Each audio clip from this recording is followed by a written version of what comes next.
एक दूसरे से प्यार हो जाता है, जिसके बाद वो भाई अपनी ही बहन की केनी छेनी बना देता है। और फिर कहानी में आगे क्या क्या होता है ये हम इस वीडियो में जानेंगे। मूवी की शुरुआत में हम 14 साल के एक लड़के को देखते हैं जिसका नाम रियान होता है, जो अपने फादर के साथ रहता था। रियान की माँ काफी समय पहले मर चुकी है और उसकी एक बड़ी बहन है जो अपनी माँ के मर जाने के बाद घर से भाग चुकी है। अब वो शहर में रहती है। रियान अपने फादर के साथ रहता है, मगर वो अपने फादर को पसंद नहीं करता है। वो छुपकर सिगरेट भी पीता है। अब रियान बड़ा हो चुका था, वो कुछ अलग करना चाहता था, इसलिए वो मैगजीन देखकर अपने पप्पू की मसाज करता है। एक बार वह कुछ ढूंढ रहा था, तभी उसे बहुत सारे लेटर्स मिलते हैं जो उसकी बहन ने उसके लिए लिखे थे, लेकिन रियान के फादर उसे छुपा देता है। रियान अपनी बहन को काफी पसंद करता है।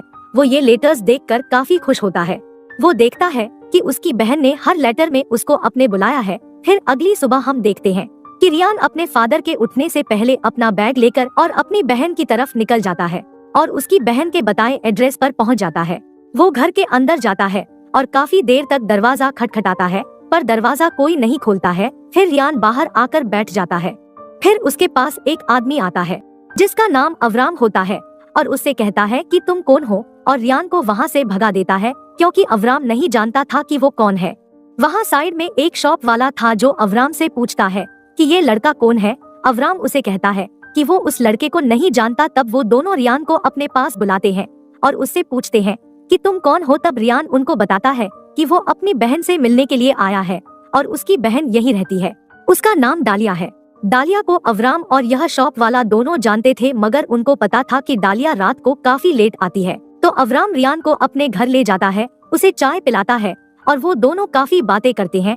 रियान अवराम को बताता है कि वो गांव में रहता था, वो खेती करता है। तभी अवराम भी उसे बताता है कि वो भी खेती करता है और इस तरह दोनों के बीच अच्छी दोस्ती हो जाती है। अगले सीन में हम देखते हैं कि रात हो जाती है और रियान की बहन अपने बॉयफ्रेंड के साथ गाड़ी से आती है।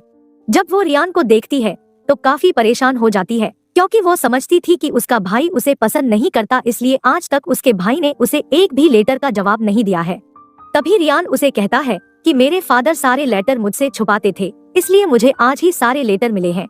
फिर डालिया रियान को अपने घर में ले जाती है। डालिया उसके लिए खाना लेकर आती है, लेकिन रियान सो चुका था, जिसके बाद डालिया भी उसके साथ सो जाती है। सुबह रियान की आंखें खुलती है तो उसे उसकी बहन का खूबसूरत चेहरा नजर आता है। तभी डालिया नींद से उठ जाती है और अपने भाई से कहती है कि उसने रात को एक सपना देखा जिसमें उसकी माँ उन दोनों को बीच पर ले गई थी और वो तीनों काफी एंजॉय कर रहे थे।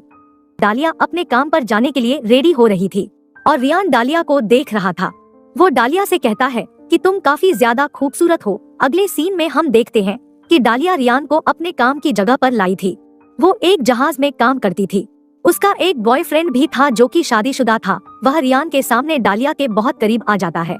उसके जाने के बाद डालिया रियान को कहती है कि कभी कभी अपनी जरूरतें पूरी करने के लिए ये सब कुछ करना पड़ता है, और वो अपने भाई को किस करती है और वहाँ से चली जाती है।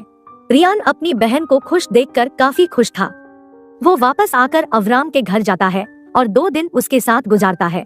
2 दिन के बाद जब उसकी बहन वापस आ जाती है और अपने घर को देखती है तो रियान ने सारा घर साफ किया था। यह देख डालिया काफी खुश हो जाती है और अपने भाई के साथ बहुत मस्ती करती है। फिर वो दोनों एक साथ अपनी माँ को याद करते हैं। तो डालिया रियान से कहती है कि उसने अपनी मॉम को अक्सर अपने घर में रोते हुए देखा था। रियान उसे पूछता है कि वह क्यों रोया करती थी। तब डालिया उसे कहती है कि उसके फादर किसी और को पसंद करते थे और वो चाहते थे कि उनकी माँ मर जाए और उनका रास्ता पूरी तरह से साफ हो जाए। दोनों भाई बहन दुखी हो जाते हैं। तभी वह रियान से कहती है कि वो बहुत थक गई है और वो नहाने जा रही है। डालिया बाथरूम में नहा रही थी। तभी रियान को बाहर से कुछ आवाज आ रही थी। तब वो बाहर की तरफ जाता है और उसकी नजर बाथरूम की खिड़की पर पड़ती है। वो देखता है कि उसकी बहन नहा रही है। वो चुपके से उसे देखता है। वो जानता था कि वो गलत कर रहा है, लेकिन वो अपने आप को रोक नहीं पाता और अपने हाथ को इस्तेमाल करता है। फिर डालिया के आने से पहले वो सो जाता है। अगले सीन में हम देखते हैं कि रियान जाकर फिर से अवराम से मिलता है तो दोनों काफी अच्छे दोस्त बन गए थे।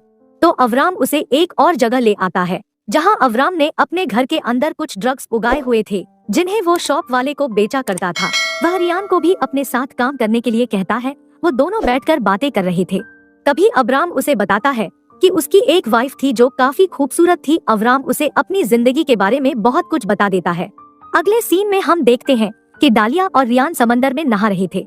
रियान पहले से ही डालिया की खूबसूरती पर दीवाना हो चुका था। अब बारी थी तो डालिया की वो अपने भाई को समुद्र में नहाते हुए देख रही थी और उसके दिल में कहीं न कहीं रियान के लिए फीलिंग जाग रही थी, जिसका शायद उसे खुद भी पता नहीं था। तभी रियान उसके पास आकर बैठता है और उससे पूछता है, क्या तुम्हारा बीएफ शादीशुदा है? डालिया उसे बताती है कि हाँ, उसके बच्चे भी है। तो रियान उसे कहता है, क्या वो तुम्हें खुश कर पाता है? तो डालिया कहती है कि हाँ। तभी रियान बताता है कि उसकी भी एक जीएफ थी। तो डालिया पूछती है कि तुमने कभी उसे किस किया है? तो रियान कहता हाँ। तो डालिया पूछती है कैसे? तो रियान आगे बढ़कर अपनी बहन को किस करता है। उस समय डालिया उसे रोकने की कोशिश करती है, लेकिन वो काफी रोमांटिक मूड में था। फिर वो दोनों घर वापस आ जाते हैं और अगले सीन में हम डालिया को वॉशरूम में देखते हैं, जो कि नहा रही थी और रियान उसे चुपके से देख रहा था। मगर इस बार डालिया उसे देख लेती है और वो समझ जाती है कि उसका भाई उसे चुपके से देख रहा था। वो रियान के पास आती है और उससे कहती है, क्या तुम मुझे चुपके से देख रहे थे? रियान कोशिश तो करता है कि वो ना बोले, लेकिन वो अपनी बहन को झूठ नहीं बोलता है। वो अपनी बहन को बता देता है कि हाँ, मैं देख रहा था, और साथ वो ये भी कहता है कि तुम इतनी खूबसूरत हो कि मैं अपने आप को रोक नहीं पाया। तो डालिया यह सुनकर मुस्कुराती है। फिर डालिया को सारी रात नींद नहीं आती, क्योंकि वो सारी रात अपने भाई के बारे में सोच रही थी। रियान तो उससे पहले ही काफी अट्रैक्ट था, पर अब वो भी अट्रैक्ट हो रही थी। अगली सुबह हम देखते हैं कि डालिया अपने बीएफ के साथ चली जाती है और रियान सारा दिन अवराम के साथ काम करता है और अवराम उसे इस काम के पैसे भी दिया करता था।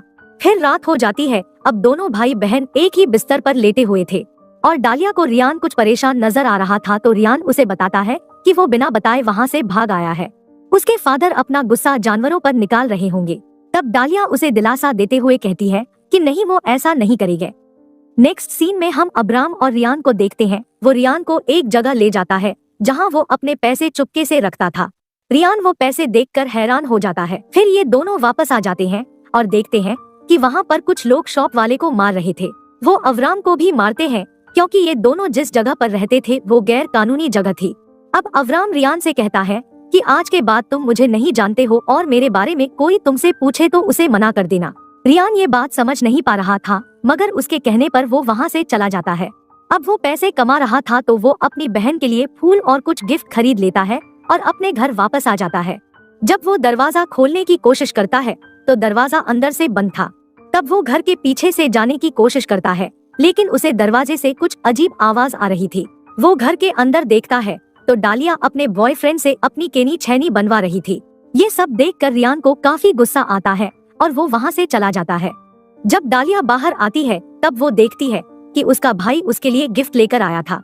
वो ये देखकर काफी खुश हो जाती है। दूसरी तरफ हम रियान को देखते हैं, जो काफी दुखी था, क्योंकि उसे अपनी बहन से प्यार हो गया था। अगले सीन में रियान अवराम के पास जाता है। अवराम रियान से कहता है कि अब तुम मेरे पास मत आओ, तुम यहाँ से चले जाओ, मेरे साथ रहने में तुम्हें भी खतरा है। वो अपने घर वापस आ जाता है और कुछ बैठकर सोचता है। तभी डालिया उसके पास आकर बैठ जाती है। वह दोनों जानते थे कि वह एक दूसरे से क्या चाहते हैं। तभी डालिया रियान को गले लगा लेती है। फिर रियान डालिया को धीरे धीरे टच कर रहा था, लेकिन रियान वहाँ से उठकर बाहर आ जाता है। उसके पास कोई जगह नहीं थी छुपने के लिए, इसलिए वह अवराम के घर जाकर छुपता है। थोड़ी देर बाद डालिया उसे ढूंढने के लिए अवराम के घर जाती है और अवराम उसे कहता है कि तुम्हारा भाई यहाँ नहीं है। जब रियान कमरे से बाहर देखता है तो उसे जोरदार आवाज आती है। यह सब अवराम कर रहा था क्योंकि वहाँ पर बहुत सारे पुलिस वाले आ गए थे। वो अवराम को मारना चाहते थे, पर तभी डालिया उनसे कहती है कि अंदर मेरा भाई भी है। फिर अगली सुबह डालिया पुलिस वालों से छुपकर अपने भाई के पास जाने की कोशिश करती है। तभी डालिया को गोली लग जाती है। अवराम रियान को बताता है कि उसे कुछ नहीं होगा, उसे हाथ पर गोली लगी है। फिर रियान गन से अवराम को मार देता है।